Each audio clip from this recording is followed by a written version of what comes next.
prendre place. Je vous souhaite la bienvenue et vous adresse le bonjour à toutes et à tous, à celles et ceux que je n'ai pas salués. Très heureux de vous retrouver dans un contexte à peu près normal. Voilà, en espérant que les choses vont continuer encore ainsi. Je pense bien sûr au contexte sanitaire. On me signale qu'en l'absence de nos Benjamin, Léana Vandoual et Maudou Fall, c'est Julien Veillère qui remplit admirablement bien cette fonction de Benjamin de notre conseil municipal. Monsieur Veillère, vous avez la parole. Merci, monsieur le maire. Bertrand Ringot. Présent. Alain Merlin. Présent. Michel Kerkhoff-Lefranc. Présent. Daniel Villemot. Présent. Marilène Bossard. Présent. Christian Devos. Présent. Marie-Madeleine Dubois. Alain Bonneface, excusé, donne pouvoir à monsieur Villemot. Madame Laurie Vestrat. Présente. Monsieur Raoul Defruy, excusé, donne pouvoir à madame Devos. Julien Veillard, présent. Claude Ouadou. Jean-Pierre Herbez. Présent. Michel Canoun. Claudine Barbier. Présent. José Bleuet. Bruno Marcil. Présent. Valérie Gennevet. Emmanuel Péry. Lise Blancard, excusée, donne pouvoir à madame Kerkhoff. Christelle Deneville. Laurent Notbar. Nathalie Rio.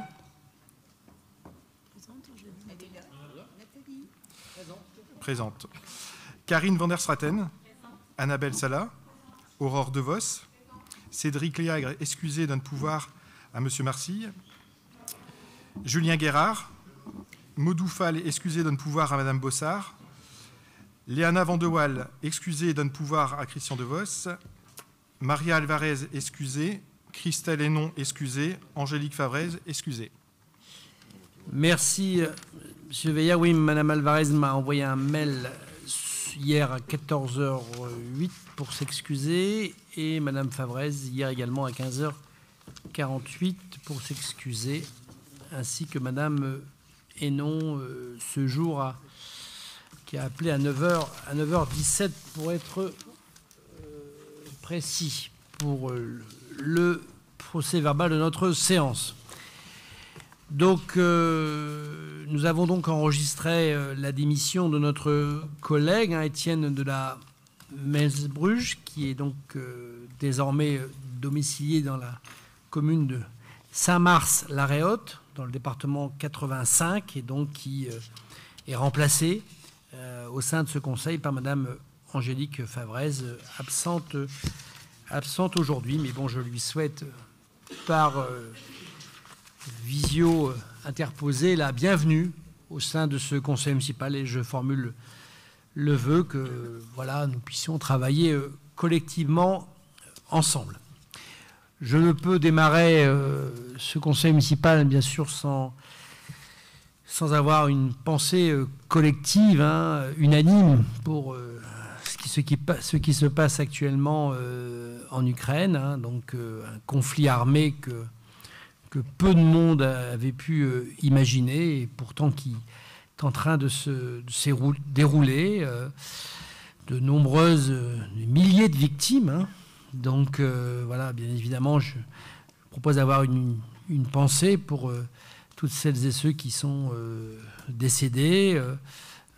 Notre ville est rentrée en contact avec des Ukrainiens, une Ukrainienne qui est d'ailleurs mariée à une infirmière qui est mariée à un Gravelinois et que nous avons rencontré, avec qui nous avons pu échanger sur la situation, notamment de ses parents qui aussi essayaient de revenir en France. Et mon premier adjoint me précise qu'ils sont arrivés à Gravelines. C'est une bonne nouvelle. Donc je vous propose d'avoir une minute de silence pour toutes celles et ceux qui sont malheureusement décédés. Je vous remercie.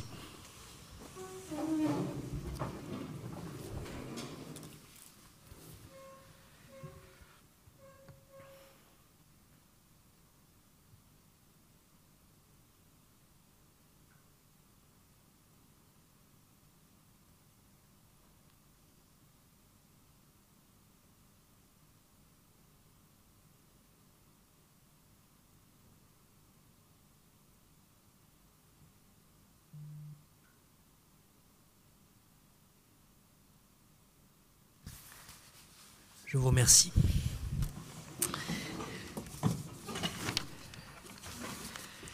Bien, donc nous pouvons démarrer l'ordre du jour de notre conseil municipal. Tout d'abord, l'approbation des procès-verbaux. Nous nous étions rencontrés la dernière fois le 19 novembre et le 17 décembre 2021 avec le vote du budget. Je n'ai pas reçu d'observation, donc je considère que ce compte-rendu, ce procès-verbal est adopté à l'unanimité. Je vous en remercie. Un certain nombre de décisions importantes le sont toutes, mais certaines relèvent à des dossiers d'aménagement ou qui ont un caractère un peu particulier sur la commune. Donc je vais me permettre de vous en commenter quelques-unes qui, je crois, doivent être portées à la connaissance de la population. Tout d'abord, la décision 2021-152, c'est la résiliation d'un bail professionnel dans des locaux communaux à Gravelines, rue du Collège, 4 rue du Collège, un bail professionnel de Madame Camille Sénicourt, qui est donc infirmière, qui, je tiens à rassurer tout à chacun, a investi, et ne quitte pas Gravelines, a investi, il faut s'en féliciter, dans un local rue Longblum. Donc cette formule d'accompagnement permet après à des praticiens de conforter, s'ils se plaisent dans la commune, leur présence. Et donc c'est le cas de Madame Sénicourt, je tenais à le préciser. Préciser également que pour la décision numéro 25-2021-172, la résiliation du bail professionnel entre la ville et M. Jacques Bourda, il s'agissait d'un départ volontaire de sa part, qui n'est pas souhaité. C'est son droit à renouveler son bail. La ville était tout à fait en capacité à lui renouveler. C'est un choix personnel que je souhaitais communiquer également à l'Assemblée et plus largement à la population gravelinoise.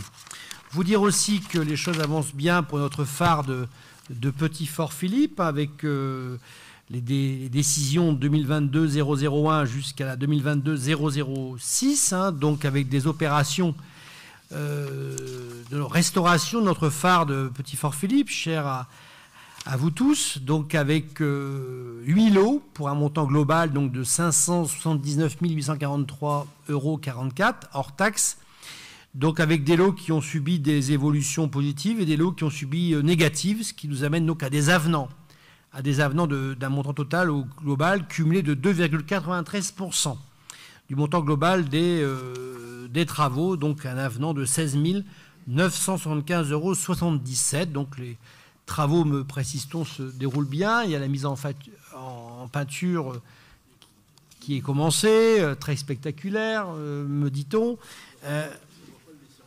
Voilà, oui, que chacune et chacun se rassure, il va redevenir comme il était, mais à neuf. Donc il faut s'en féliciter. Vous dire également que pour la 2022-009, la résiliation des locaux par la perception de Gravelines, des locaux communaux. Donc, vous savez, les perceptions ont été rassemblées au niveau d'un carquois. Et donc, la perception de Gravelines est dans ce contexte-là. Et donc, ces locaux seront désormais occupés par le CIVOM des Rives de la et de la Colme. Nous regrettons, nous avions eu l'occasion de le dire, cette décision qui provoque déjà des petits changements qui peuvent paraître anodins, mais par exemple pour nos agents, le versement décalé de la paye qui intervenait précédemment vers le 25 du mois et maintenant c'est plutôt le 28, voire le 29. Donc voilà, c'est pas anodin pour toutes les familles ce décalage. Donc j'ai prévu d'ailleurs d'écrire au sous-préfet et de regarder avec lui si les choses peuvent être améliorées. Donc pour ce qui est des décisions, je voulais aussi vous dire que nous avions procédé à l'acquisition d'une nouvelle canotte, donc celle que nous avions arrivée en bout de course, me précise-t-on. Elle datait de 2011, l'embarcation pas forcément la plus adaptée au service, avait beaucoup souffert de son utilisation intensive. Et depuis 3 ans, nous rencontrions de gros problèmes techniques et structurels. Et donc, nous l'avons renouvelée. Donc, la commission s'est réunie. Il s'agit d'une nouvelle embarcation spécifique au service L'embarcation est un catamaran qui permet donc d'avoir désormais une meilleure stabilité et qui permet également d'embarquer, ce sera un plus quand même, pour tout à chacun, des vélos, des poussettes ainsi que des personnes à mobilité réduite. Elle sera mieux motorisée que l'ancienne, toujours électrique.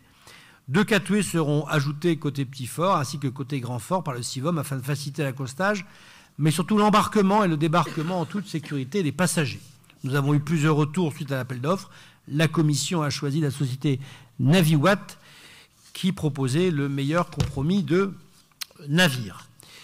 Je m'attarderai un peu plus longtemps sur la décision 2022-017 consacrée donc à la modernisation du pôle basket nouvelle génération, notre Sportica, complexe construit, faut-il le rappeler, en 1986. Et donc nous avons procédé à la désignation d'une équipe pour faire en sorte de moderniser ce complexe, du moins cet aspect de la salle de basket. Je rappellerai qu'il y a plusieurs chantiers au sein de Sportica.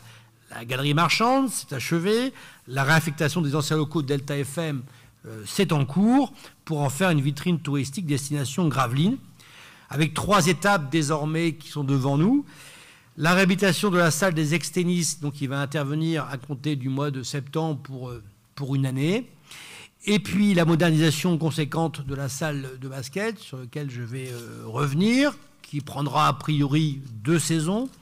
Et après, je l'espère, si les cofinancements sont au rendez-vous, mais nous y travaillons avec la communauté urbaine et la région, la rénovation de l'espace aquatique qui a besoin aussi de gros investissements sur l'aspect technique. Alors je reviens donc au dossier de la salle Roger Lemaire, c'est son nom. Ce projet, donc, je vous le rappelle, a été soutenu par le Conseil régional à hauteur de 12,5 millions d'euros. Et donc nous avions pris cette décision en son temps. Donc le groupement lauréat vous est donc présenté. Je vous laisse le soin. Le chef de file, c'est l'architecte mandataire, disons-le, connu nationalement et même internationalement, Ferrier Marchetti Studio, qui a déjà réalisé des équipements de ce type et bien d'autres. Le choix du jury s'est porté à l'unanimité sur cette équipe. Il me semblait important de le préciser, à la fois les élus, mais également les architectes qui font partie de la commission créée pour la circonstance. Donc c'est un groupement, disons-le, particulièrement compétent qui nous a semblé pouvoir amener une nouvelle vision de Sportica. On va peut-être revenir sur les quelques vues qui permettent de se faire une idée de ce à quoi cela pourra ressembler donc à l'avenir. Donc l'architecte Ferrier Marchetti Studio, donc le chef de file, a développé une expertise qui correspond parfaitement à nos besoins. Ce cabinet, disons-le, a déjà travaillé sur la rénovation d'une salle de basket, celle de Cholet, que nous venons de jouer. Quel hasard. 5000 places, qui aussi évolue dans le championnat français depuis une année avant nous, donc un peu plus de 30-35 ans, pour un budget de 22 millions à l'époque, ou encore l'architecte a travaillé sur le Palais des Sports d'Orléans, qui là, ils ont un projet ambitieux qui comptera pas loin, encore plus ambitieux, de 10 000 places, pour un budget de plus de 100 millions d'euros. L'architecte associé Soquel Architecte est bien connu dans le Dakarquois. Chacun sait le travail de qualité qu'il a pu faire sur le stade Tribu, dont il faut collectivement se féliciter. Opération soutenue par la communauté urbaine. Et voilà, je crois qu'il est bien que Soquel puisse être associé à cet architecte, permettant d'avoir une équipe à la fois de vision nationale, mais aussi un suivi. C'est un point sur lequel on a beaucoup insisté. Un suivi, je ne vais pas dire quotidien, mais quand même très assidu des travaux qui seront faits. Et puis, il y a tout ce qui est protection de l'environnement, donc réduction des coûts énergétiques, qui sont au cœur de notre projet. L'expertise en matière de qualité environnementale et de performance énergétique a été confiée à AG I2D, entreprise qui a collaboré sur des projets de très grande envergure, notamment la création de l'école européenne de Lille Métropole, ou même des halles généreuses à Bordeaux.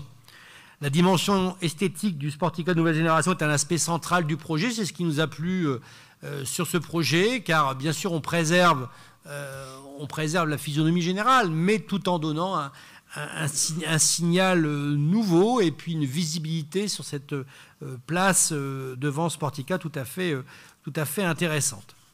Bollinger et Groman, qui sont aussi dans le groupement, ont participé à la rénovation et à la construction de nombreuses structures, pour certaines très prestigieuses, telles que le nouveau carreau du Temps à Paris ou encore la cathédrale des sports de Bordeaux. Alors, le projet tel qu'il est précisé aujourd'hui, il s'agit donc de moderniser, de créer une nouvelle salle de basket, finalement, d'une jauge globale de 4005 places.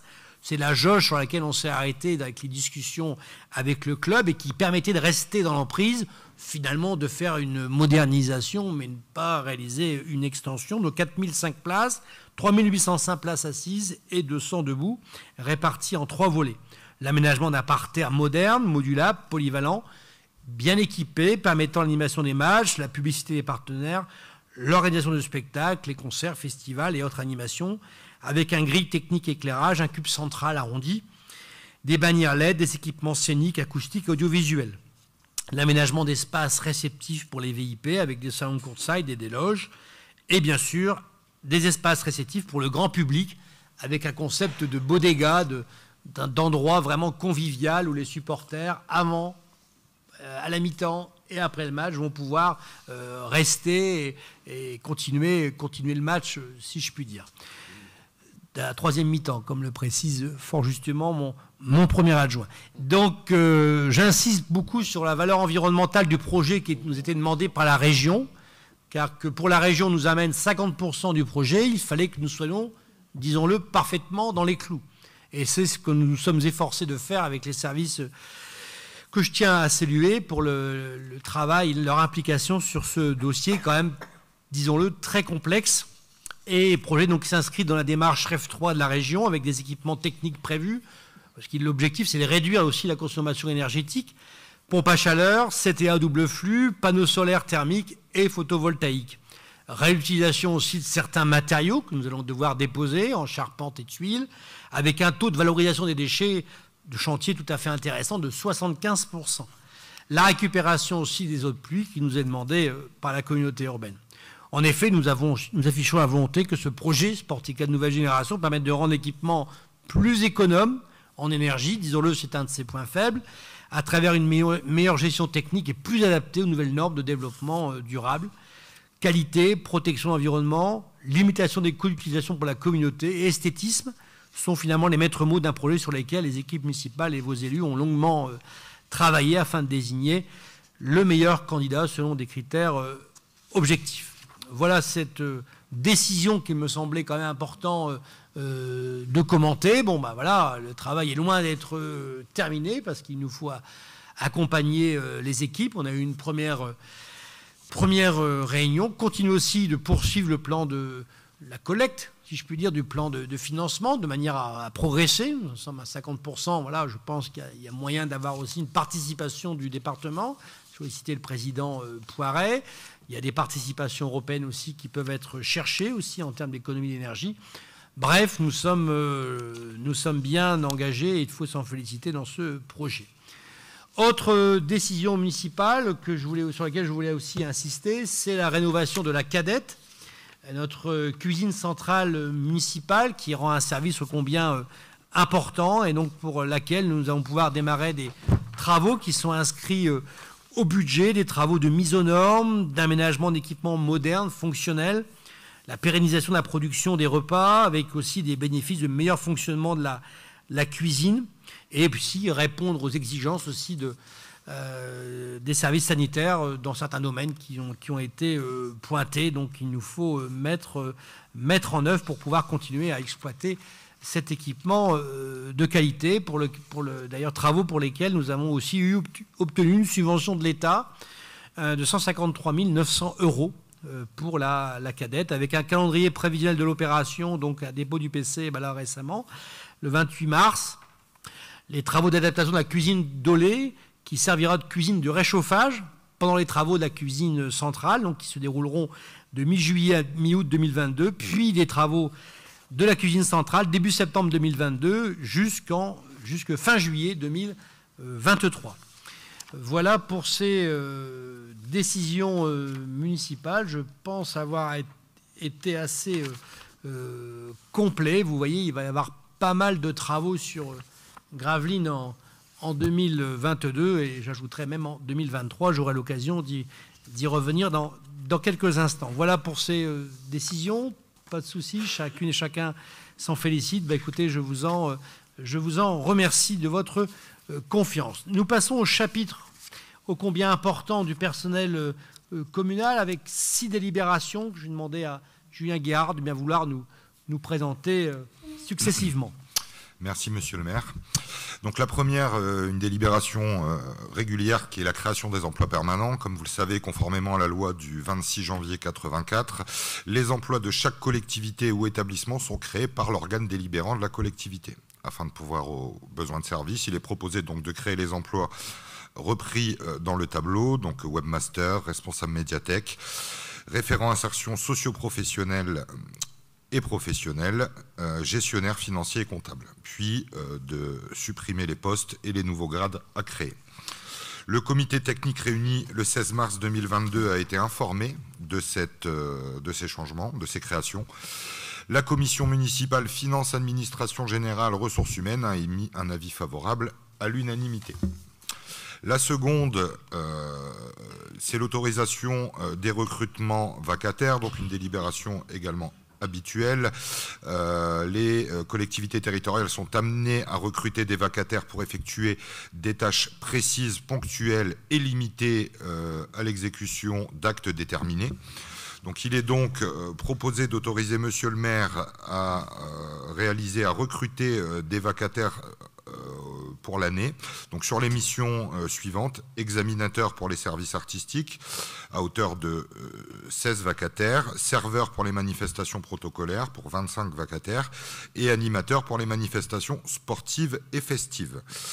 Donc, chaque vacation est rémunérée sur la base d'un forfait. Monsieur le maire sera chargé de la validation des besoins concernés ainsi que de la détermination de leur rémunération selon les missions et les profils concernés. La commission municipale Finances, Administration Générale, Ressources Humaines a émis un avis favorable à l'unanimité. Une délibération concernant l'autorisation de recrutement d'agents contractuels des emplois non permanents pour faire face à un besoin lié à un accroissement saisonnier d'activité. Donc une délibération qui sent bon l'été, si vous me le permettez, avec l'arrivée des saisonniers, comme nous le disons d'habitude. Donc, considérant qu'en prévision de la période estivale et des activités saisonnières sportives, culturelles et d'animation de la commune, il est nécessaire de renforcer les services municipaux pour l'encadrement des stages sportifs, des manifestations festives et culturelles, de l'entretien de la voirie et des espaces verts et bien d'autres, pour la période du 15 avril au 31 décembre 2022. Il est proposé donc d'autoriser monsieur le maire à recruter des agents contractuels pour faire face à ces besoins, qui sont liés, comme nous l'avons dit, à un accroissement saisonnier d'activité pour une période de 6 mois maximum, pendant une même période de 12 mois. Donc vous avez la liste. Donc nous avons des adjoints administratifs pour 20 postes, des adjoints techniques pour 85 postes, des adjoints du patrimoine pour 15 postes, des éducateurs des APS pour 17 postes, des opérateurs des APS pour 70 postes, des adjoints techniques pour 5 postes et des adjoints d'animation pour 10 postes. Comme pour la précédente délibération, monsieur le maire sera chargé de la constatation des besoins concernés, ainsi que la détermination des niveaux de recrutement et de rémunération des candidats, selon la nature des fonctions et de leur profil. La commission municipale Finances, Administration Générale et Ressources Humaines a émis un avis favorable à l'unanimité. Ensuite, une délibération également importante, puisque nous avons tous connu les comités techniques et les CHSCT.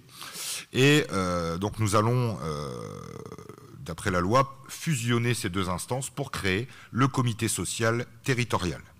Donc, la loi du 13 juillet 1983 portant droits et obligations des fonctionnaires, et notamment son article 9, la loi du 26 janvier 84 qui prévoit qu'un comité social territorial est créé pour chaque collectivité ou établissement employant au moins 50 agents, ainsi qu'après auprès de chaque centre de gestion que les collectivités et établissements affiliés employant moins de 50 agents.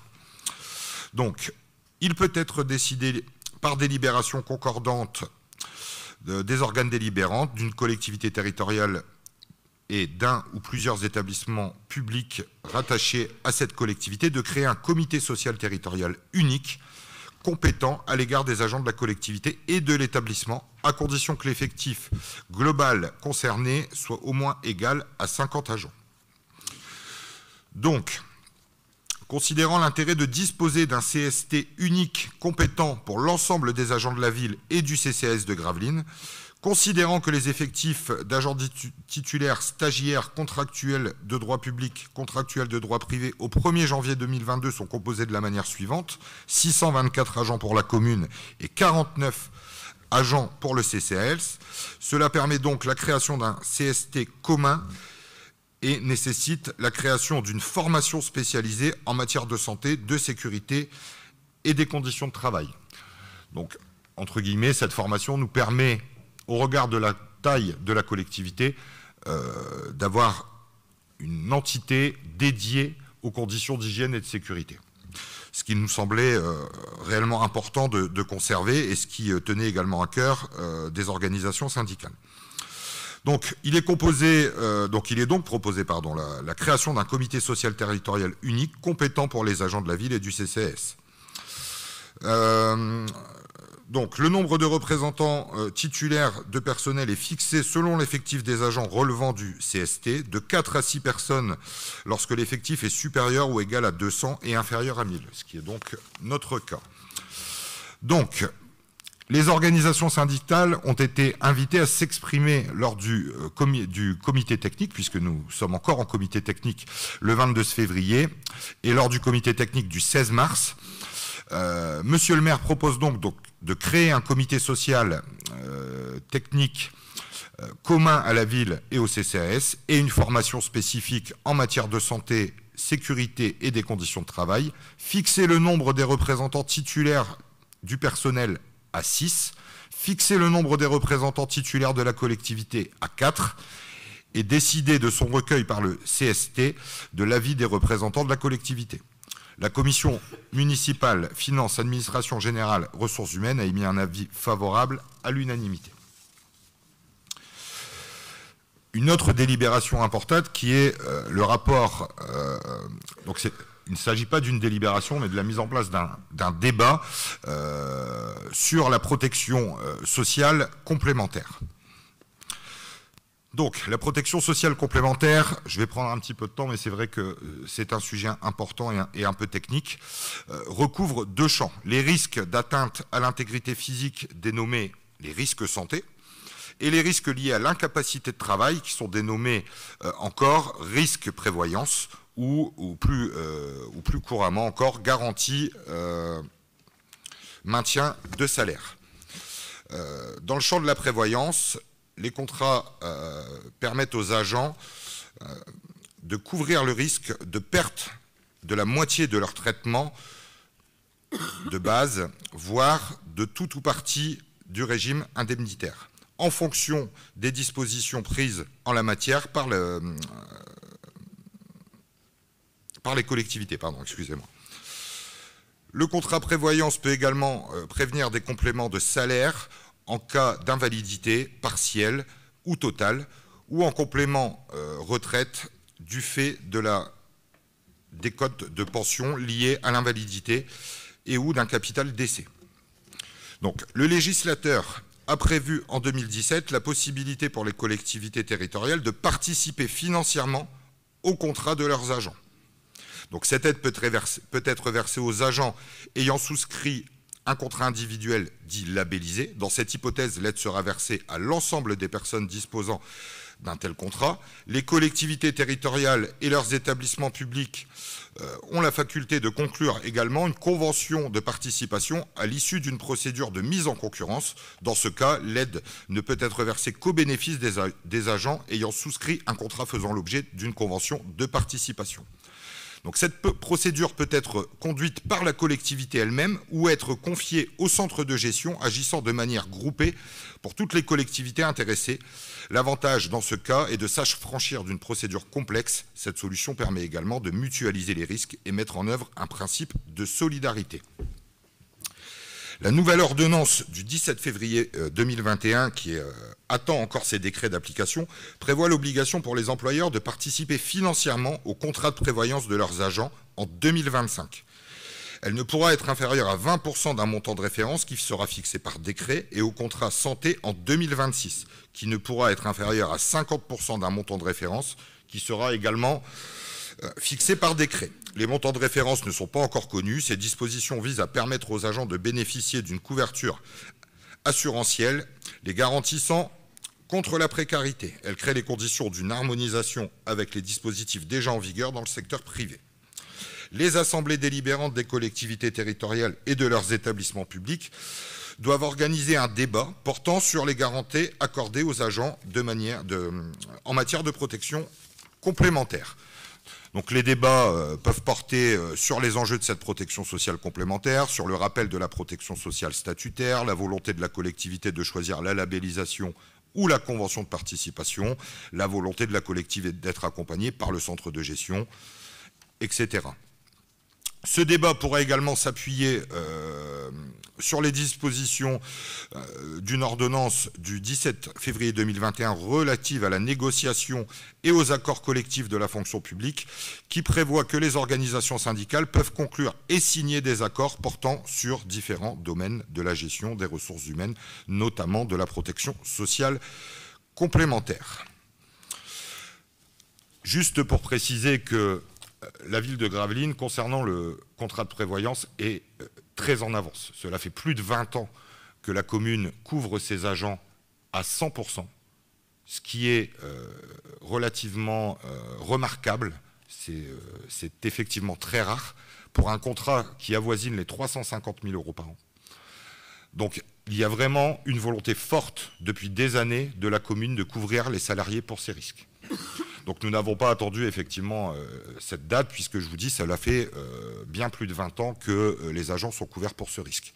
Maintenant, nous allons enclencher avec les organisations syndicales un débat et des échanges concernant la complémentaire santé et la mise en place de ce qu'on appelle plus trivialement la mutuelle, et la mutuelle obligatoire qui est mise en place un petit peu de temps après le privé.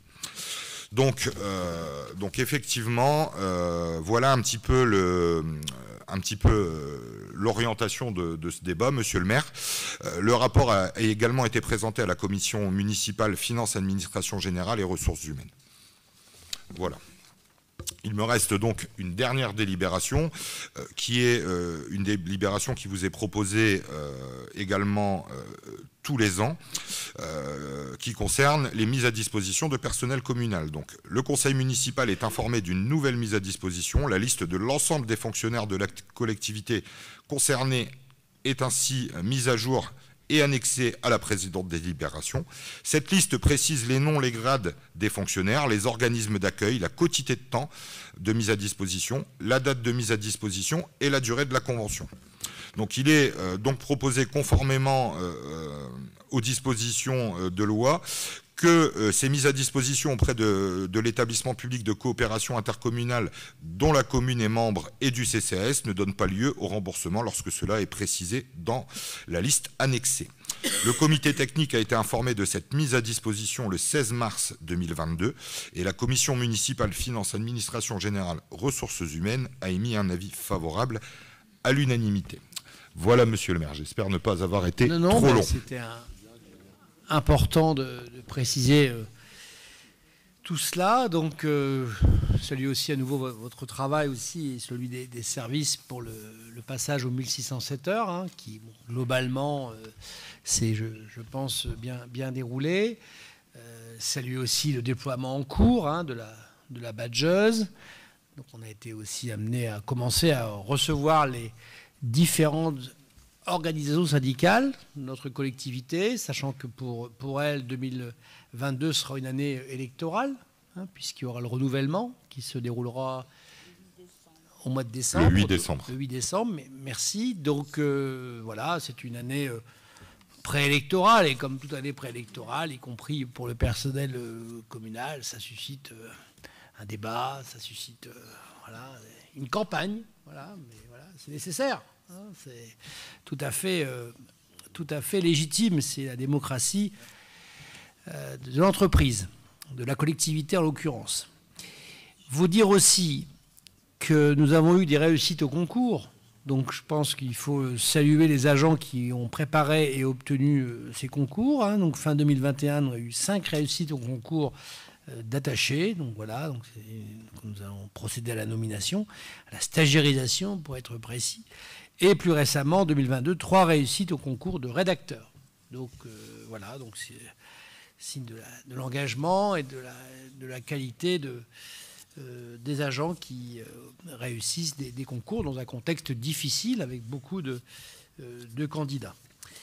Voilà pour ce chapitre important du personnel communal. Donc nous passons ensuite à l'administration générale avec les délibérations 9 à 14 relèvent de désignation du groupe de Madame Alvarez, donc que nous solliciterons de manière à ce qu'elle puisse nous communiquer les noms des personnes qui remplaceront Étienne de la Mensbruge, démissionnaire. Donc nous arrivons à la délibération 15 avec nous concernant, vous le savez, nous avons eu à déplorer bien tristement le décès de notre ami collectif, Hossein Lazaoui, qui siégeait donc au sein de plusieurs commissions. Donc j'ai sollicité les présidents de commission afin de connaître les propositions qui étaient les leurs pour remplacer Hossein dans ces commissions. Donc pour la commission sport, c'est Robert Merseman qui remplacera Hossein Lazaoui.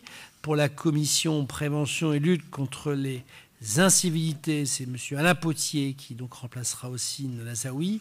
Et pour la commission jeunesse, devoir de mémoire et insertion professionnelle, c'est M. Louis Ducrot, voilà, qui remplacera un jeune porte-drapeau, si ma mémoire est bonne, qui remplacera donc Hossein Lazaoui, qui était, j'ai eu l'occasion de le dire, ses funérailles particulièrement investies, particulièrement appréciées et particulièrement reconnues au sein de notre commune de Gravelines. Donc il nous manquera fortement.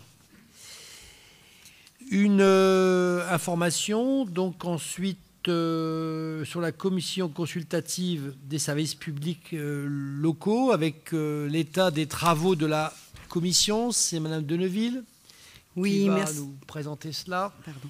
Oui, merci Monsieur le maire. Donc chaque année, effectivement, il convient de présenter au conseil municipal un état des travaux réalisés par la commission consultative des services publics locaux, dit CCSPL. Pour l'année 21, cette commission CCSPL s'est réunie le 6 octobre.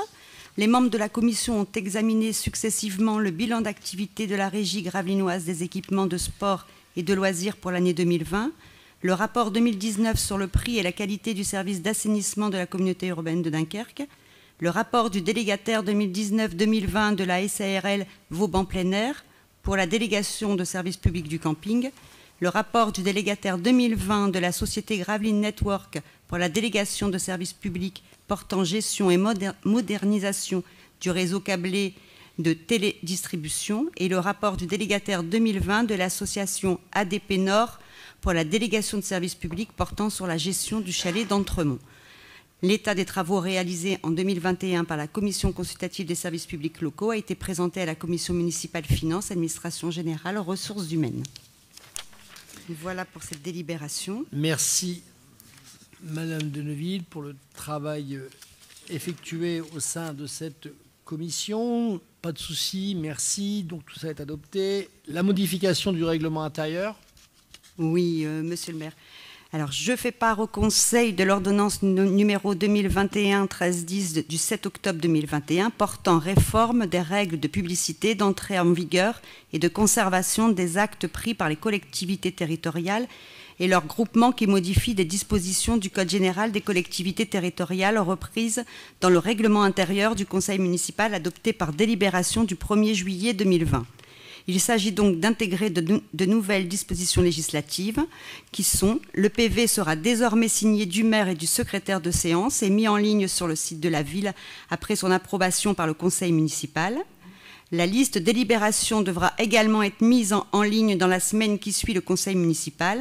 Et enfin, les signatures de l'ensemble des membres du conseil municipal pour chaque séance sont remplacées par la signature du maire et du secrétaire de séance. Il est également profité de cette actualisation du règlement pour intervenir à un délai de 48 heures pour la remise des questions orales pour le conseil municipal afin de permettre aux élus d'étudier la demande avec les services concernés.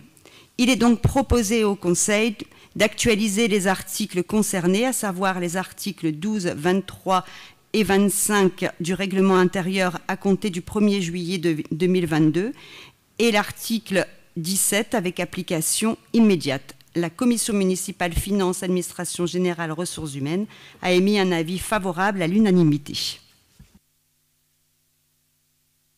Merci, Mme de Neuville.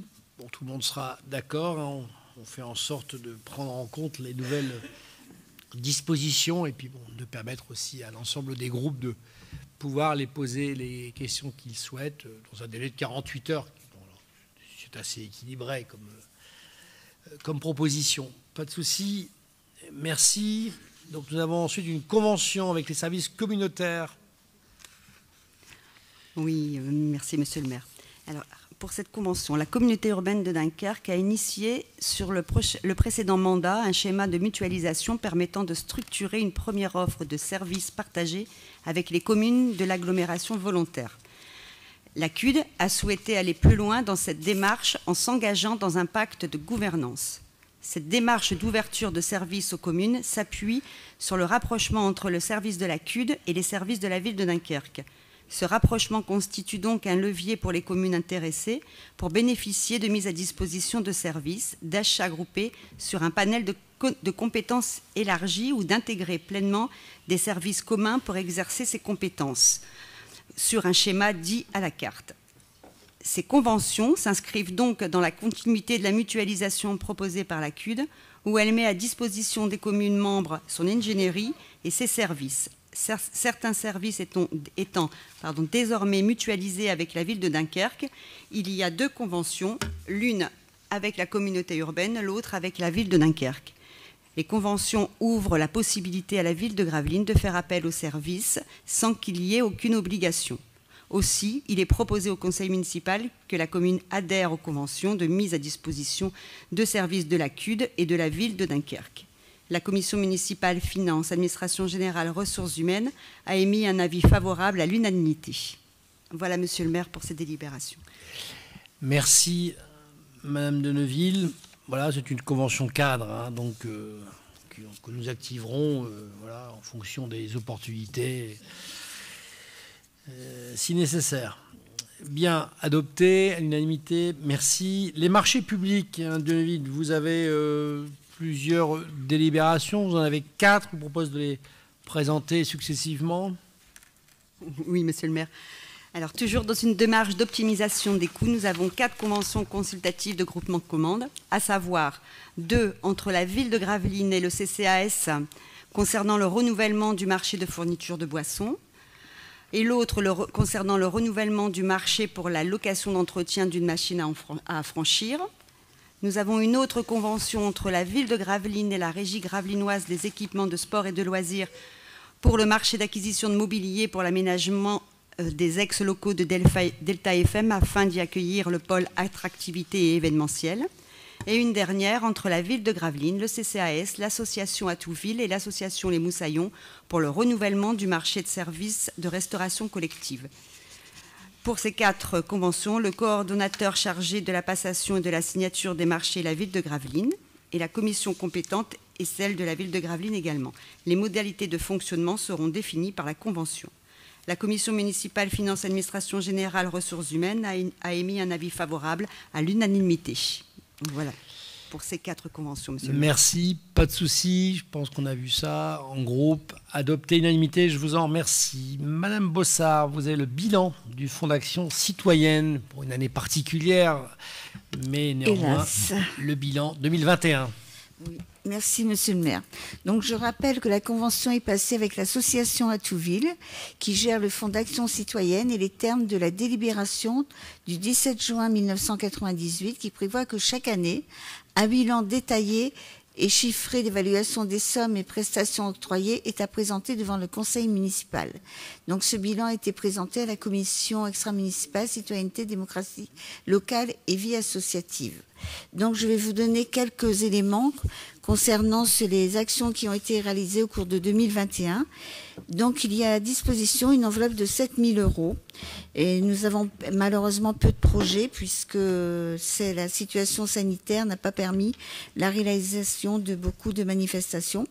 Donc, il y a eu 4 projets qui ont été relatifs à la fête des voisins, qui ont été financés pour un total de 867,05 €, 2 sorties familiales à hauteur de 4 084,20 €, un réveillon solidaire pour la somme de 211,38 € et malheureusement une sortie culturelle qui a dû être annulée et remboursée à hauteur de 716,18 €. Alors on voit apparaître chaque année des frais bancaires de 24 €. Comme c'est Atouville qui gère, relance est faite auprès de l'organisme bancaire, mais pour l'instant, il n'y a toujours pas de réaction. Donc, 307 personnes ont bénéficié du FAC en 2021, et au 31 décembre, nous avons dû malheureusement rendre la somme qui nous restait disponible de 2 529,55 €. Donc, c'est avec un peu tristesse que nous avons rendu cette somme parce qu'on espérait bien avoir d'autres projets. Mais cette année, déjà, nous avons quelques dossiers qui se présentent. Et pour information, la fête des voisins, c'est le 27 mai. Donc, on espère que là, ça va bien redémarrer. Et même au niveau autres manifestations ou sorties, que ça pourra se faire. Merci, Mme Bossard. 27 mai, donc à vos agendas pour la fête des voisins. Si vous souhaitez organiser une manifestation, n'hésitez pas à vous rapprocher du service jeunesse vie citoyenne. Au chapitre des sports, donc, nous avons 2 délibérations. Tout d'abord, la modification de la grille des primes. Madame van der Straten. Merci, monsieur le maire. Alors, le montant des primes accordées aux boucles de la A avait été voté précédemment en 2014.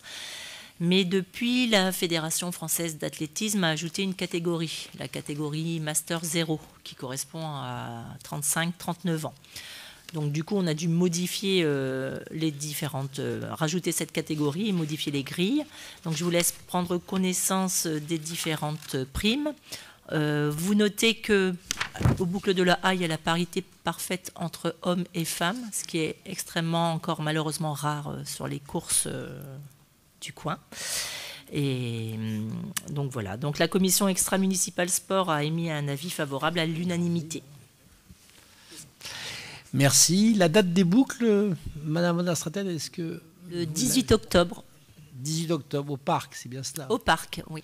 Voilà, je donne la date, comme ça chacune et chacun peut commencer à se préparer. Voilà, il y a un challenge des élus, hein. Je tiens déjà à le préciser. On a...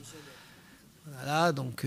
notamment pour les nouveaux élus, hein, c'est maintenant ou jamais d'être à la hauteur de notre ville sportive. Bien, donc ce sera adopté cette grille, et puis on va militer pour que dans toutes les villes, il y ait la parité. Hein. Je pense que la presse, j'en suis persuadé, s'en fera l'écho. J'ai couru à Dunkerque dimanche dernier, c'était les 5 premières femmes et les 10 premiers hommes. D'accord. Bien, on va pas donner de nom. Merci, Mme Straten. Donc, ensuite, une subvention, nos amis du char à voile, là, qui organisent une belle compétition. Alors, effectivement, l'USG Char à voile va organiser au sein du Trophée Vauban les championnats de France de char à voile, donc le week-end du 23 et 24 avril 2022. Alors, il y aura plusieurs épreuves de courses de char à voile, de classe 2, 3 et 5, avec les meilleurs pilotes internationaux français, dont le champion de France en titre, et également des pilotes allemands, hollandais et belges. De plus, sera créé un village partenaire qui viendra compléter donc cette manifestation. Ils présenteront des collections de chars anciens. Il y aura un village gourmand. Des véhicules seront exposés. Aussi, compte tenu de l'intérêt pour la ville d'accueillir un tel événement qui rassemblera de nombreux pilotes, et afin d'aider l'USG Chars à Voile à faire face aux dépenses importantes liées à cette organisation, il est proposé de lui verser une subvention exceptionnelle de 2 000 €. La commission extra-municipale sport a émis un avis favorable à l'unanimité. La commission municipale finances, administration générale, ressources humaines a émis un avis favorable à l'unanimité également. Bien, merci. Ça va lancer la saison, hein, d'autant plus qu'il y aura aussi, précise-t-on, le groupe Sofida qui est partenaire de la compétition et qui tiendra une exposition sur les dernières nouveautés DS et Peugeot, avec une soirée également, Mix on the Beach, organisée le samedi 23 dès 20h sous le chapiteau. Je fais un peu de publicité pour cette soirée animée par DJ Sev, me précise-t-on. À noter également que dans le cadre du Fonds d'initiative jeunes, dans le cadre du devoir de mémoire, des jeunes du club de chars à voile vont réaliser 2 fresques sur les murs du club. La première sera consacrée au parc de la Marine et la seconde à l'histoire du char à voile d'hier à aujourd'hui. Je vous fais lecture d'un excellent journal que vous connaissez, qui s'appelle Gravelines Magazine et qui sera dans quelques jours dans vos boîtes aux lettres.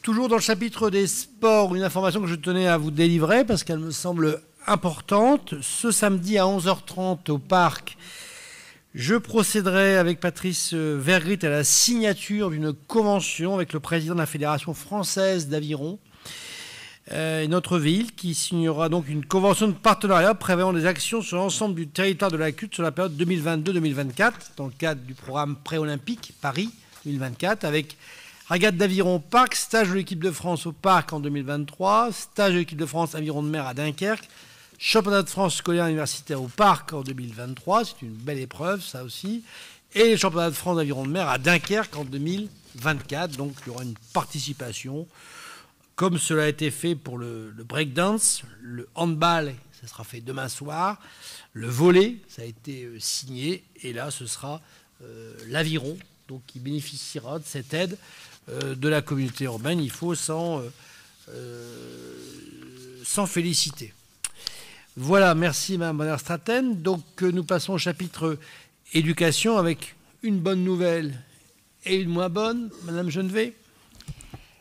Oui, tout à fait, monsieur le maire. Donc une bonne nouvelle et une moins bonne, comme vous dites. Alors, par le courrier en date du 2 février 2022, monsieur le directeur académique des services de l'éducation nationale a informé la ville qu'à l'issue de l'ensemble des consultations réglementaires, il a prononcé les mesures suivantes. Concernant le groupe scolaire Lamartine-Vangiès, le retrait d'un emploi qui correspond en élémentaire, qui correspond donc à une fermeture en clair de classe. Il est proposé d'émettre un avis bien évidemment défavorable au retrait d'emploi élémentaire au groupe scolaire Lamartine-Vangiès.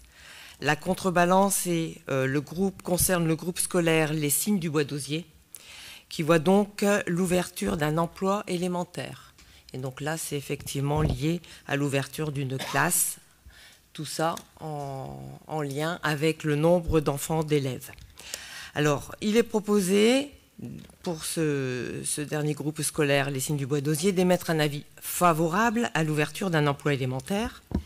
Ces mesures sont applicables à la rentrée de septembre 2022. La commission extra-municipale éducation a émis un avis défavorable concernant le retrait et un avis favorable, bien évidemment, concernant l'ouverture d'un emploi. Alors, quelques chiffres, peut-être, pour éclairer un petit peu tous ces éléments.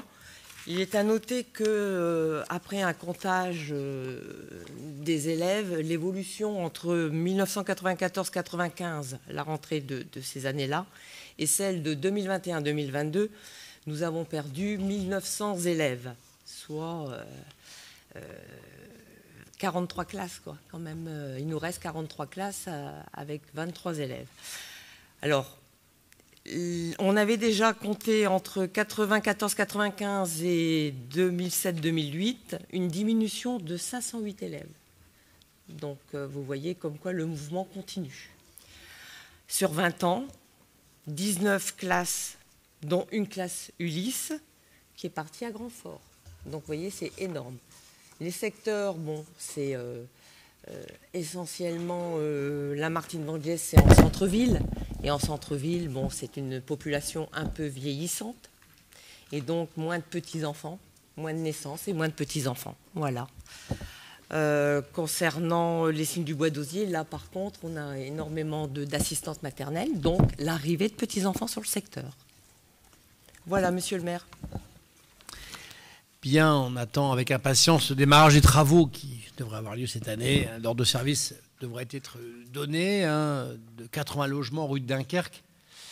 Donc voilà, ça devrait quand même amener, je l'espère, une bouffée d'oxygène à l'école du centre-ville. Les obstacles en termes de fouilles étant levés, on va pouvoir maintenant passer à la construction. Ça fait un certain temps qu'on patiente. Voilà. Bien, merci Mme Genevet. Donc, petite enfance, enfance et jeunesse, en l'absence de M. Defruy, c'est Mme Devos qui va nous présenter le bilan du Fonds d'initiative jeune pour 2021. Merci, Monsieur le maire. Donc, je rappelle la convention passée avec l'association Atouville qui gère le Fonds d'initiative jeune et les termes de la délibération du 30 novembre 1998 qui prévoit que chaque année, un bilan détaillé et chiffré d'évaluation des sommes et prestations octroyées est à présenter devant le conseil municipal. Le bilan du FIGE de l'année 2021 a été présenté à la commission extra-municipale jeunesse, devoir de mémoire et insertion professionnelle. Je vais donc vous présenter ce bilan 2021. Chaque année, nous avons une enveloppe de 15 000 € et en 2021, c'est 70 jeunes qui ont pu avoir leur projet mis à terme, avec une dépense de 10 289,30 €, soit 146,68 € par jeune. Malheureusement, certains jeunes ont dû annuler leur projet, faute à la crise sanitaire, comme nous disait Marie-Hélène tout à l'heure avec le FAC. On a subi également, les jeunes ont subi également cette crise sanitaire. On a dû rendre donc dans le tronc commun de la commune un montant de 4 686,70 € et on peut déployer donc cette remise dans le tronc commun. On espère donc qu'en 2022, on pourra utiliser toute enveloppe.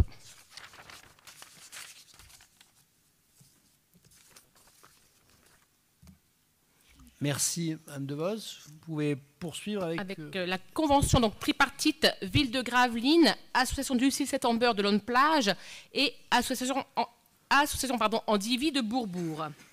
Donc, en 2021, dans le cadre de la réforme des modes d'accueil, l'ordonnance du 19 mai 2021 relative au service des familles renforce le rôle des relais assistantes maternelles qui devient les relais petite enfance, service de référence de l'accueil du jeune enfant pour les parents et les professionnels. Leurs missions en direction des professionnels sont enrichies. Soutenir la professionnalisation des asthmates et offrir aux professionnels un cadre pour échanger sur leurs pratiques.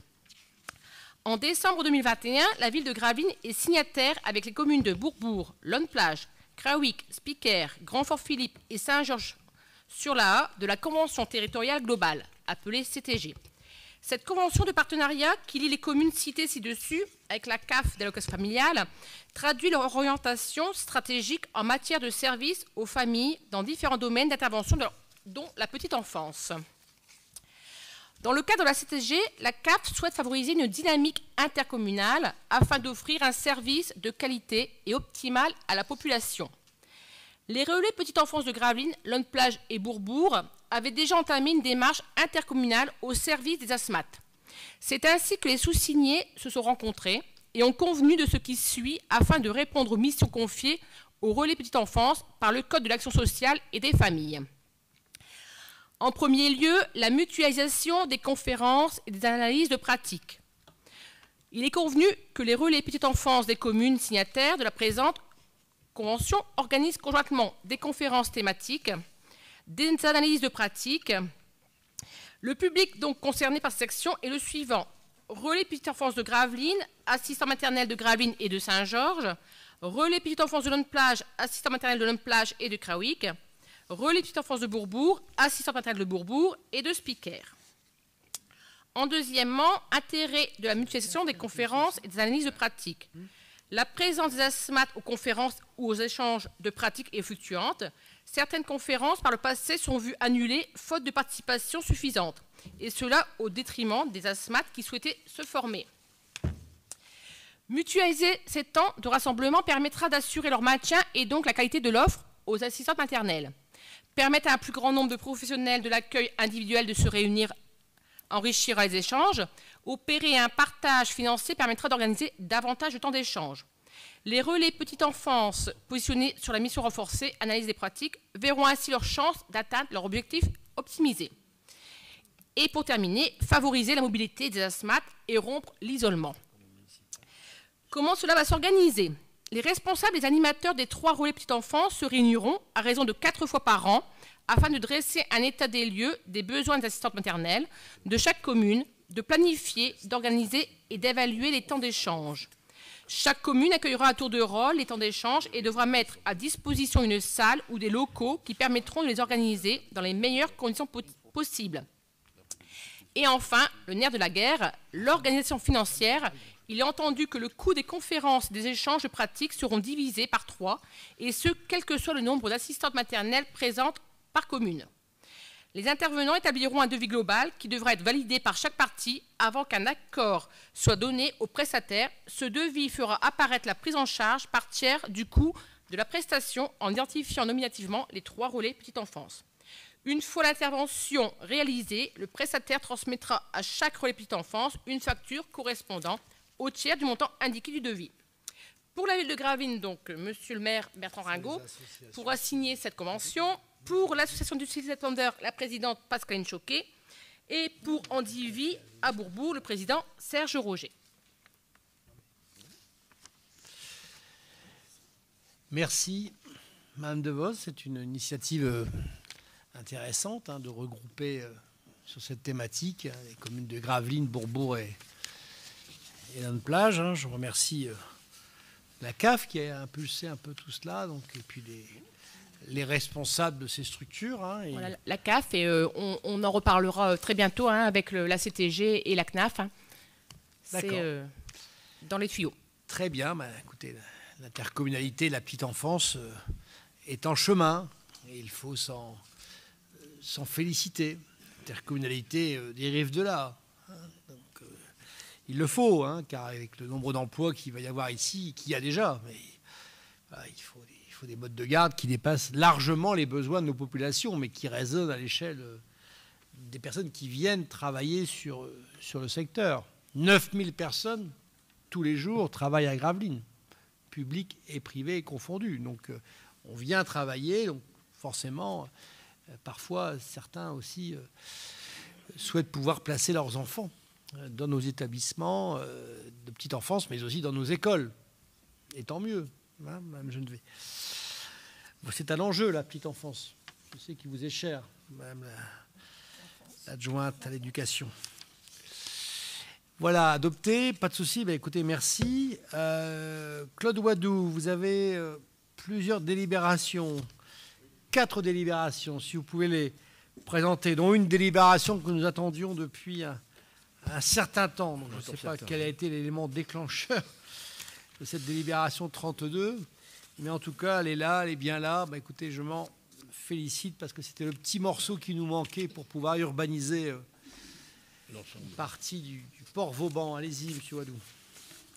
Oui, d'abord, le bilan 2021 des acquisitions et cessions immobilières.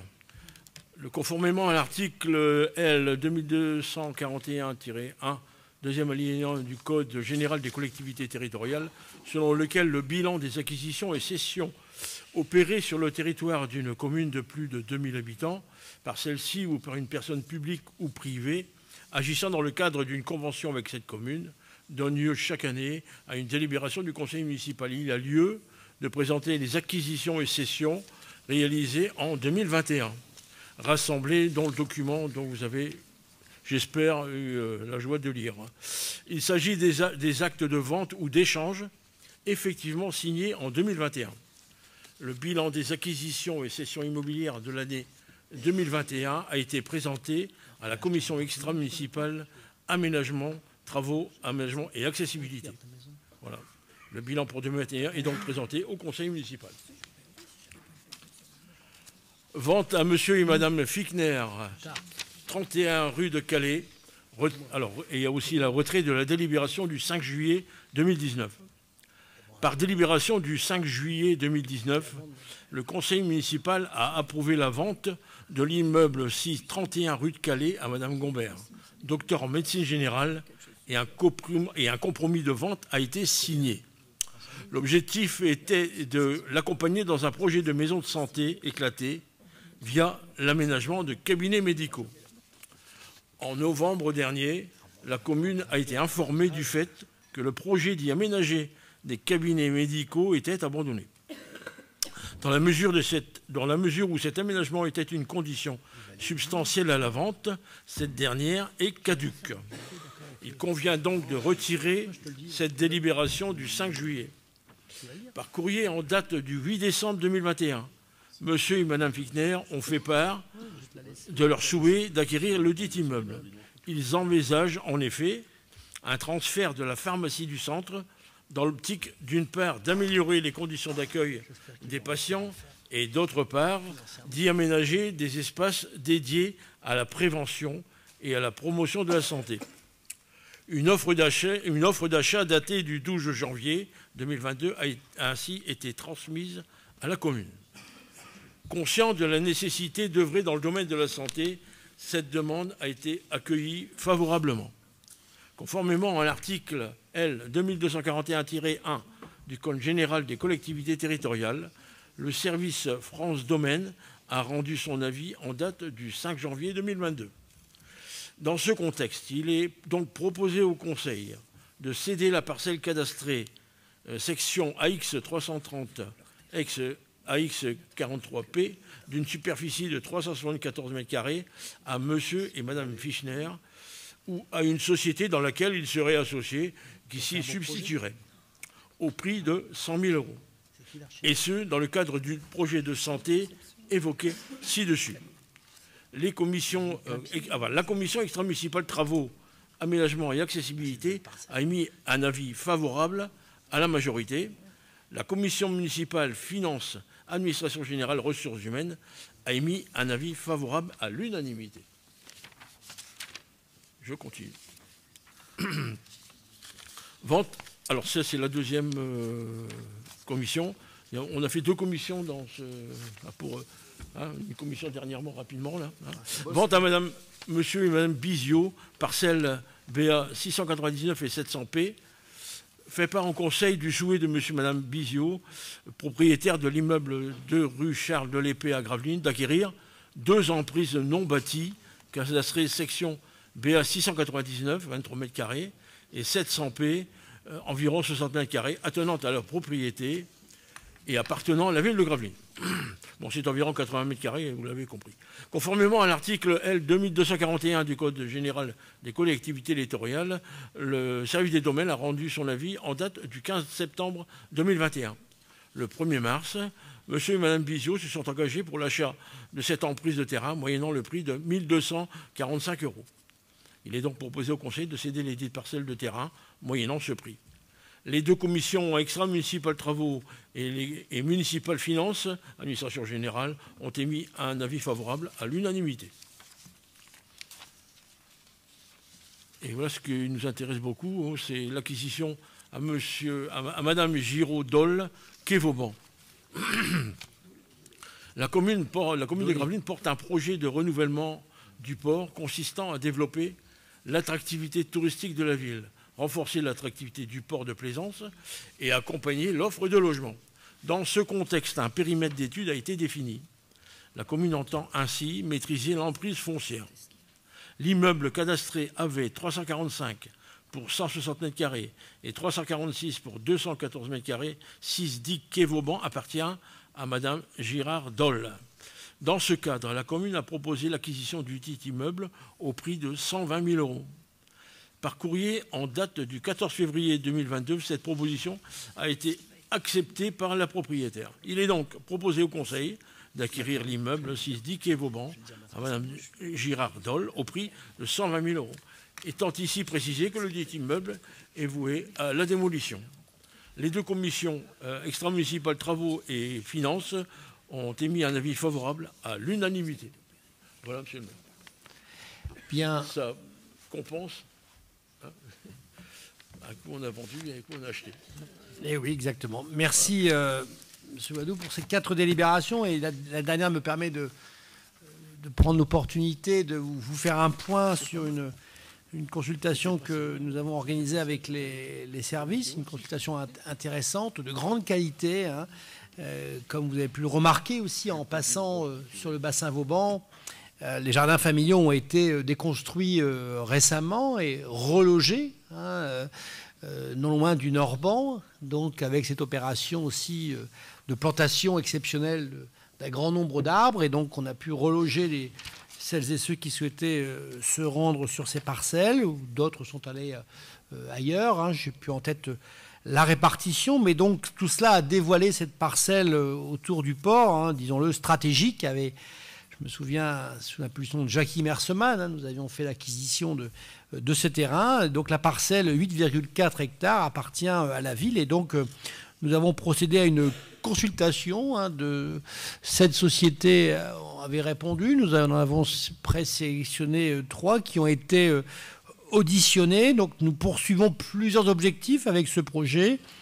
La construction d'environ 200 logements collectifs et individuels, donc autour du port Vauban, un endroit dont chacun s'accorde à dire qu'il est quand même stratégique pour Gravelines et idéalement placé. L'aménagement d'une promenade en bord à bassin, permettant tout à chacun de fréquenter le port, hein, et ça va devenir un lieu urbain progressivement.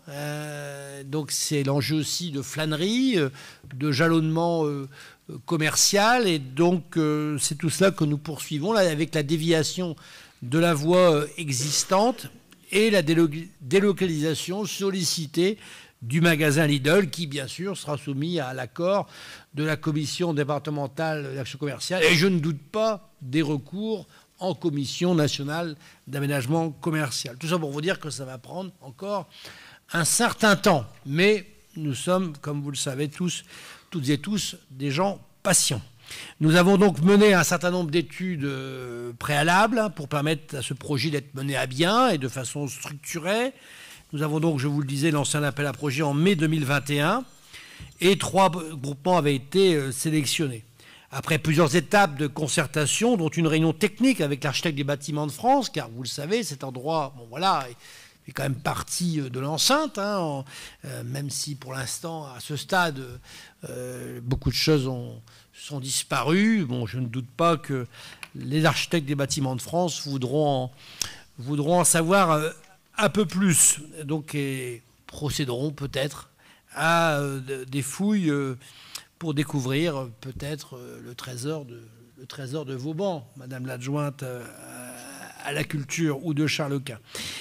En attendant, donc, ces groupements retenus ont présenté leur projet à l'occasion d'une réunion de présentation qui s'est déroulée le 16 décembre 2021. Les projets ont été analysés par les services à travers plusieurs critères: l'insertion du projet dans son environnement paysager et fonctionnel, la qualité architecturale, urbaine, environnementale du projet, y compris la qualité des aménagements intérieurs, et bien sûr les éléments financiers présentés, car tout le monde ne participait pas au même niveau en termes d'acquisition du foncier. Alors après tout cela, après les consultations, après un échange aussi de notre groupe majoritaire, le groupement choisi par notre municipalité proposé, après analyse donc multicritères, des projets, donc celui composé des sociétés suivantes: du groupe Bessie, des architectes Santerre Vanov, du bureau d'études Cray Ingénierie, de B2I, de RVB Paysage, de Socotec et de CSPS Consulting. Dans les dossiers reçus, c'est ce projet qui, à notre sens, s'intègre le mieux dans l'environnement paysager du site, avec notamment un geste architectural fort qui rappelle la fortification et l'organisation de la fortification sur les futurs logements collectifs en front à bassin, en prenant bien en compte l'orientation nord du site. Voilà, le site est idéalement placé, mais c'est quand même plein nord. C'est quand même un élément d'orientation qu'il faut avoir en tête lorsqu'on s'oriente sur tel ou tel projet. L'aménagement proposé avec une bonne intégration du magasin Lidl paraît également tout à fait adapté à une entrée de ville. Voilà, chacun en convient, sera valorisé fortement et donnera un signal fort à notre ville de Gravelines en termes de cité maritime et portuaire. Le projet est également bien intégré, c'était aussi un point important de l'équipe que nous avons retenu, la dimension économique, en nous proposant déjà des commerçants qui pourraient potentiellement prendre place de manière complémentaire. Je tiens à le dire aussi à celles et ceux existants actuellement à Gravelines. Il s'agit de compléter l'offre et de ne pas multiplier les concurrences. Donc le groupement maintenant choisi, donc un dialogue va donc s'établir, structuré avec les services de la ville, l'architecte des bâtiments de France, mais aussi avec l'opérateur, la société publique d'aménagement du Dunkerquois. Et prochainement, nous aurons l'occasion de revenir devant vous au Conseil pour présenter une délibération cadre, et cette fois-ci plus détaillée, plus illustrée, car davantage stabilisée dans sa conception.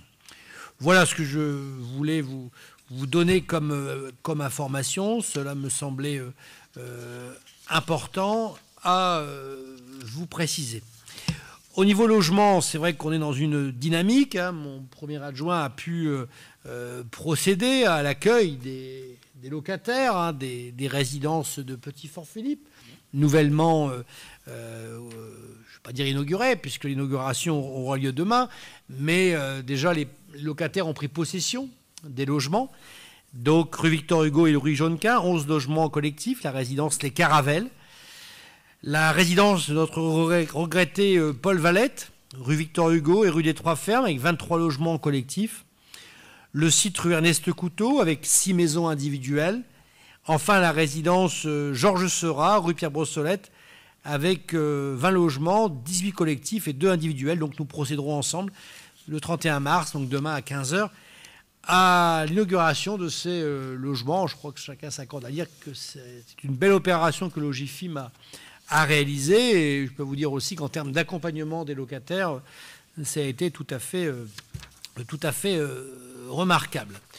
Vous avez pu aussi constater que ça a bougé dans le secteur de la gare. C'est pas sans provoquer quelques soucis de circulation actuellement sur Gravelines, entre le Schelvliet et la gare. Ça devient compliqué, mais bon, le calendrier est ainsi. Il faut d'abord que Nedis passe pour que les choses puissent s'enchaîner derrière. Donc de fin février à début avril 2022, cela vient bon, des travaux de raccordement électrique par Enedis et de reprise des branchements d'assainissement par la CUL.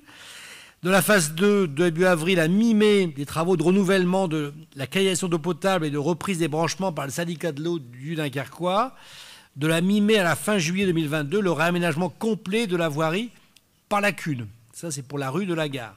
Quant aux travaux de la rue Poincaré, il est prévu donc de décembre à 2021 à juillet 2022 des travaux de dépollution, puis les démolitions de la cheminée du bâtiment adjacent au mois de mai 2022, de juillet à septembre la rénovation du réseau d'assainissement et des branchements, et octobre 2022 la création de la voirie provisoire. J'ai pu signer déjà plusieurs permis de construire pour des opérations à la gare qui pourront démarrer à l'issue, donc, et permettant de compléter l'offre en termes d'habitat sur Gravelines, avec, vous savez, les annonces qui ont eu lieu, j'y reviendrai tout à l'heure. Il va y avoir quand même une demande en termes de logement encore plus forte que celle qui existe aujourd'hui. Je voulais aussi dire que pour les travaux du Schelvliet, dire à toutes celles et ceux qui nous écoutent et qui nous écouteront, voilà, qu'il faut inciter tout à chacun à respecter les travaux qui sont en cours, car on a eu malheureusement quelques détériorations de ce qui a été mis en œuvre par l'entreprise sur le site du Schelvliet. Donc si tous les matins en arrivant ils doivent recommencer à faire ce qu'ils ont fait la veille, on va avoir du mal à tenir les délais. Donc, il faut absolument que les gens soient raisonnables. Ces travaux sont indispensables. Cet ouvrage du Schelvliet, il a plus d'un siècle. S'il venait à ne pas résister à une pression forte, c'est tout le secteur des huttes qui serait inondé. Donc c'est du sérieux, ces travaux. Donc voilà, j'espère que les choses vont rentrer dans l'ordre. Je ne voudrais pas devoir être amené à payer un gardien pour surveiller le site des travaux. Voilà, donc je me permettais de faire ce petit message, car il faut que chacun soit responsable. J'ai pu aussi le signaler au niveau du commissariat et des différentes instances. Monsieur Villemot, vous souhaitiez rajouter quelque chose peut-être sur un point d'urbanisme ? Non, pas particulièrement. Parce que je voyais que vous étiez... Juste dire effectivement que, pour revenir sur le projet Vauban, effectivement, on a reçu trois beaux projets et que le choix s'est porté sur un projet le choix était difficile à prendre, mais voilà. Voilà, merci, vous m'aviez assisté dans ces commissions.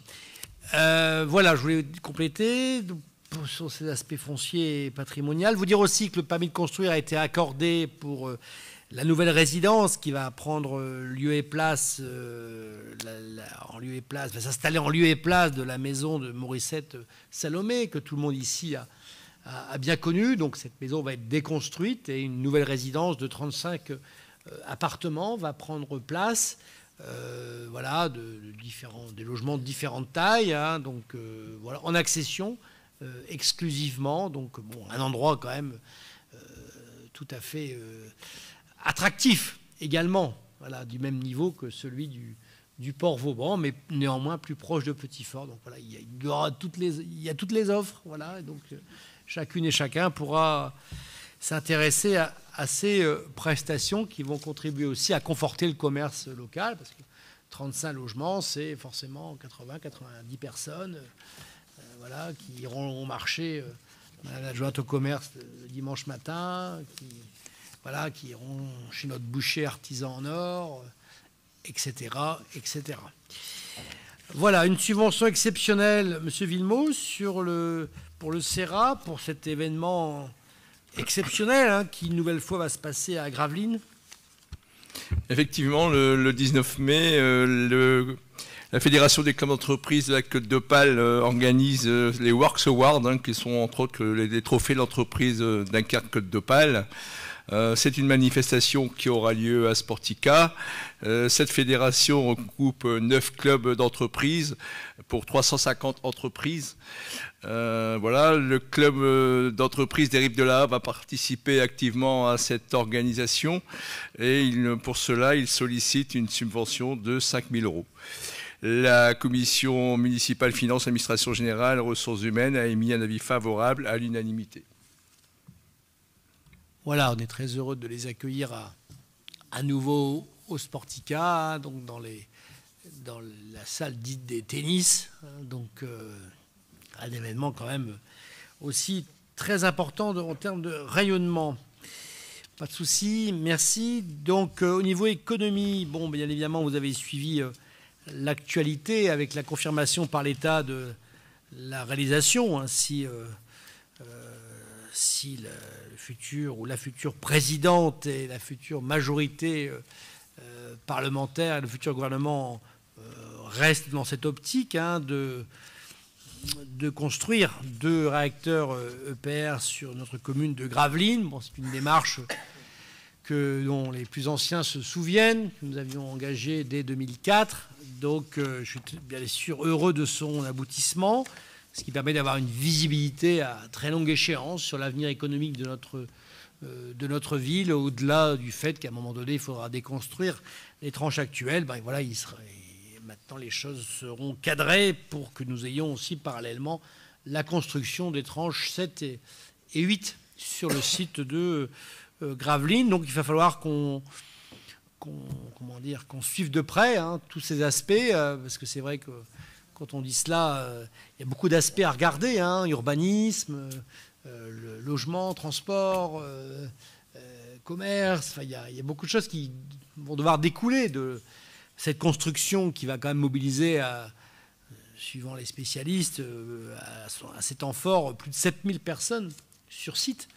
Donc voilà, c'est quelque chose de très important. En termes d'échéance, il y aura un grand débat public dans lequel nous participerons, bien sûr. On sera en première loge.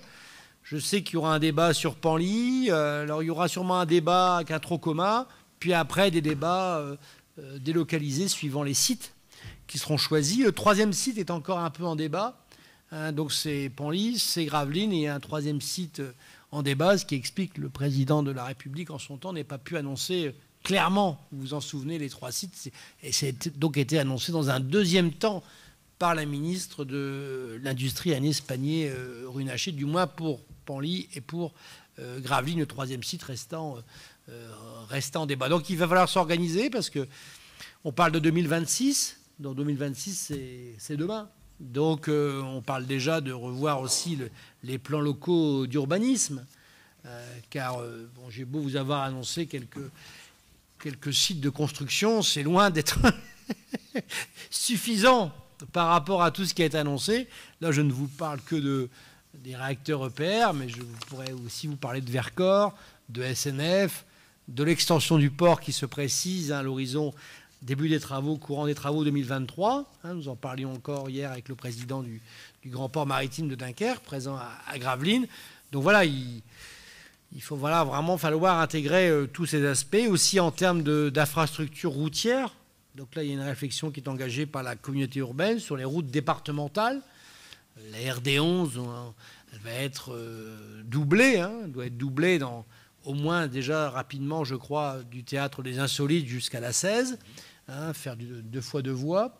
Mais bon, je vous donne un exemple, mais tout cela doit être vu aussi globalement par rapport à ce flux qui va être généré tant pendant les travaux qu'après pendant les exploitations. Voilà, donc on sera amené à régulièrement faire des points là-dessus, car je souhaite que la ville de Gravelines soit vraiment chef de file de l'accueil de tout ça et qu'on soit un peu au cœur des décisions de tout ce qui pourra être impacter notre commune et plus largement son canton. Voilà, donc je voulais vous donner cette précision. Avant de passer donc à l'action sociale avec 2 délibérations, une première qui va nous être présentée par José Bleuet. Il s'agit du rapport de la commission communale pour l'accessibilité, puis une seconde par Alain Merlin sur une subvention exceptionnelle pour le Secours populaire français. Merci, Monsieur le maire. Donc, je rappelle au Conseil municipal la création de la commission communale pour l'accessibilité par délibération du 1er juillet 2015, modifiée par celle du 18 novembre 2020. Alors, la commission communale pour l'accessibilité doit dresser chaque année un constat de l'état d'accessibilité du cadre bâti, de la voirie, des espaces publics et des transports. Elle doit également recenser l'offre de logements accessibles aux personnes en situation de handicap, faire toute proposition utile de manière à améliorer la mise en accessibilité de l'existant et établir un rapport annuel qui est présenté au conseil municipal et adressé au préfet. Donc vous avez eu accès au rapport. Je vais essayer d'en faire une synthèse. Alors sur l'année 2021, le montant des travaux de mise en accessibilité s'élève à 417 532 €. Ces travaux ont pour but d'améliorer la qualité de l'accueil des personnes en situation de handicap dans les ERP du patrimoine, et ce de façon indifférenciée. Donc, il s'agit essentiellement de travaux de mise en accessibilité à la Seine-Vauban, au char à voile et à la base nautique, dans 2 écoles, au centre équestre et à la ferme éducative, ainsi qu'au stade du Moulin. Concernant les ERP privés, depuis 2019, les ADAP ne peuvent plus être déposés. Ils doivent dorénavant déposer une autorisation de travaux ou un permis de construire dans lequel figure une partie réservée à la mise en accessibilité du bâtiment. Et cette année, nous n'avons eu qu'une seule demande. Concernant la voirie et les transports publics, la CUD est compétente dans ces 2 domaines et elle doit établir chaque année un rapport. Cependant, cette année, aucun rapport n'a été livré. Concernant la voirie, nous avons en projet conjointement avec un technicien de la CUD de programmer une démonstration d'un diagnostic de terrain accompagné d'usagers et de personnes volontaires.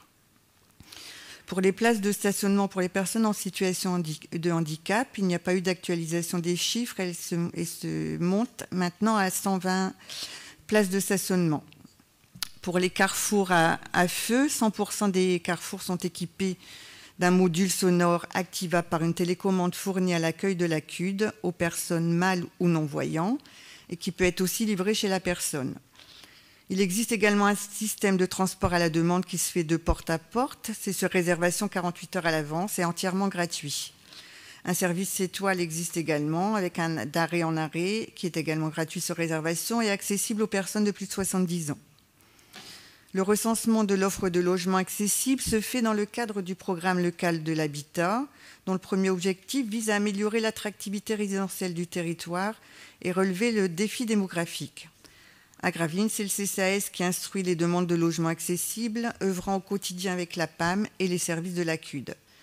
En 2021, 25 personnes ont pu être accompagnées dans le cadre d'un relogement ou dans le cadre d'un aménagement du logement. Donc, pour rappel, à ce jour, 75 bâtiments sont inscrits à la DAP. En fin d'année 2022, 59 bâtiments devraient être mis aux normes d'accessibilité, soit un taux d'avancement de 79%. Et malgré quelques retards constatés au tableau de répartition des travaux, nous pouvons dire que les engagements pris lors des dépôts d'ADAP sont respectés, l'essentiel étant la mise en accessibilité de l'ensemble des établissements communaux recevant du public pour la fin d'année 2024. Enfin, pour 2022, les dépenses estimées s'élèvent à 322 730 €.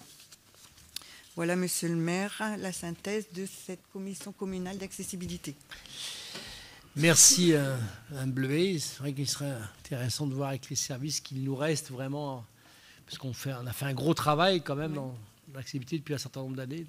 C'est un programme qui va jusqu'à 2024. 2024. Qui a été étalé sur 9 ans. Encore trois exercices, quoi. Ok, merci. Monsieur Merlin, pour le secours populaire, si vous pouvez nous expliquer un peu plus globalement ce qui a été entrepris par rapport à ce conflit en Ukraine. Oui, merci Monsieur le maire. C'est vrai, comment encore ne pas revenir sur ces événements tragiques qui se déroulent actuellement en Ukraine, hein, et vous dire un petit peu que tous les élans de générosité spontanée se sont mis en place un peu partout en France et en Europe. Là-dessus, je voudrais simplement dire qu'à Gravelines, nous n'avons pas été les derniers non plus à réagir sur ces événements, hein, que ce soit la ville, le CCAS, avec bien sûr les habitants, avec tous les Gravelinois et les Gravelinoises. Nous sommes tous mobilisés pour venir en aide de façon très concrète aux populations ukrainiennes. Plusieurs tonnes de fournitures ont été récoltées par le CCAS ces dernières semaines, hein, que ce soit des couvertures, des produits d'hygiène, de l'alimentation, des médicaments, des vêtements pour bébés, et j'en passe encore. L'acheminement de ces colis jusque l'Ukraine se fait par le biais du secours populaire, comme vous venez de le rappeler. C'est pour ça que je propose au conseil municipal que nous accordions une subvention exceptionnelle de 10 000 € pour aider le secours populaire justement à l'acheminement de tous ces fournitures. Vous dire quand même quelques mots à Gravelines, hein, de nombreuses familles, hein, au total 66 familles à Gravelines, se sont portés volontaires pour accueillir des réfugiés ukrainiens. Plus de 230 places ont pu être identifiées. Mais pour le moment, l'accueil de ces familles ukrainiennes ne se fait au sein que des organismes humanitaires et dans des logements soit de l'État, des collectivités ou des institutions. Et ce ne se font ici sur Gravelines que sur du logement collectif. C'est vrai que, on l'a souvent souligné, c'est quand même un sacré chaos. Hein. On peut être triste de ce chaos qui arrive aux Ukrainiens, mais aussi, je voudrais dire assez humblement que quel espoir aussi de voir toute une ville quand même, hein, et on peut être fier d'être Gravelinois quand même, parce que toute une ville et ses habitants répondent humainement et s'organiser autour d'une telle générosité. Et de façon un petit peu plus générale, vu que je me permettrai quand même de dire quelques mots, nous sommes quand même aujourd'hui en campagne pour une élection présidentielle, et je pense que l'occasion est donnée aussi pour que, puisque ces événements dramatiques quand même, puisse tout cela nous permettre de nous questionner, quelles que soient bien sûr nos fonctions, quelles que soient nos responsabilités, quels que soient nos territoires, nous questionner nos regards sur nos pratiques d'accueil, nos modes d'accompagnement des personnes exilées et sans discrimination aucune, fuyant des zones de guerre ou de famine en quête de paix et de protection. On peut aussi se questionner également sur les moyens que nous avons et que nous nous donnons pour accueillir ces personnes dans la plus stricte dignité et avec humanité. Voilà, autour de ce dossier ukrainien, Monsieur le maire, je voulais amener ces quelques précisions. Voilà. Merci, Monsieur Merlin, pour saluer les équipes du CCAS qui sont vraiment mobilisées, etc., qui vont continuer de se mobiliser, parce que, je veux dire, malheureusement, nous ne sommes qu'au... Voilà, toute la gestion de ce conflit, cette période de conflit, cette post-période de conflit qui suivra, qui, à mon avis, durera quand même quelques années, quand chacune et chacun en est conscient. Donc là, il s'agit d'apporter une participation au secours populaire. Je pense que tout le monde sera favorable. Merci.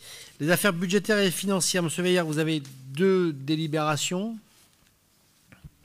Merci, Monsieur le maire. Mes chers collègues. Donc, le second pacte fiscal et financier de solidarité pour la période 2021-2026 a été adopté par délibération du Conseil de communauté en date du 1er juillet 2021. Il vise à renforcer la solidarité sur le territoire en préservant la santé financière des communes membres de la communauté urbaine et de la communauté urbaine. Pour ce faire, il est bâti sur 6 objectifs.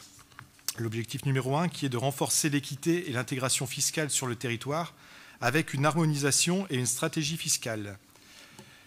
Deuxièmement, sécuriser les ressources des communes avec un maintien des attributions de compensation historiques.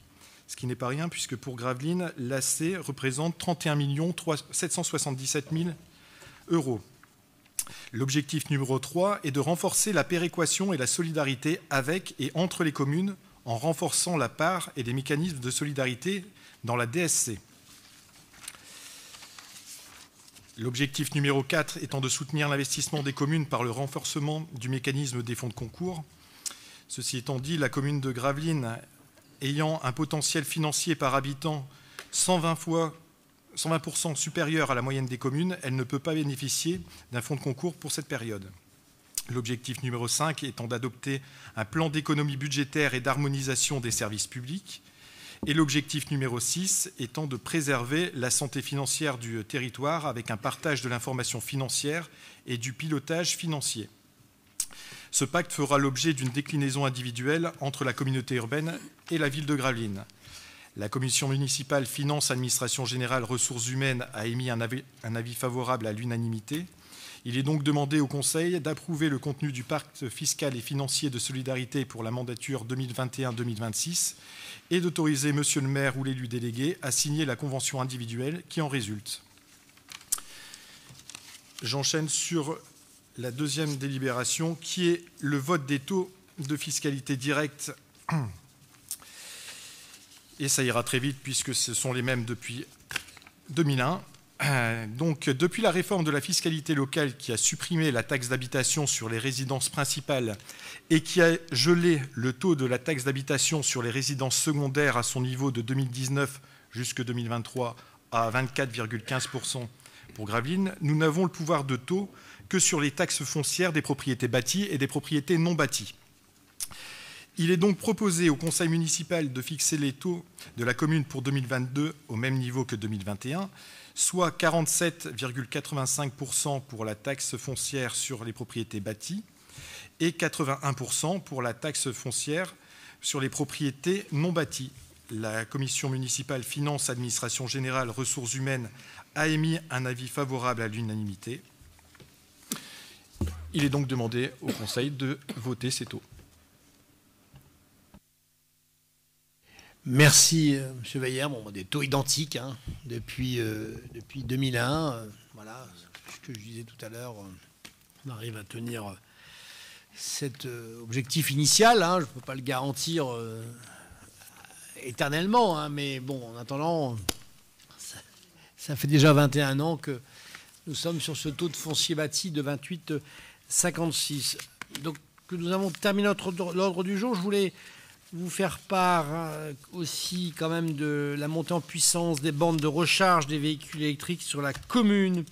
Nous en avions une au parc, nous en avions une déjà au parking dit Corami. nous allons en avoir 7 nouvelles. Parking de l'Arsenal, vous avez pu voir les travaux, parking des Islandais, place Gustave Bourrier, parking de Sportica, parking du cinéma Merlin, parking du centre équestre, parking du port de Plaisance.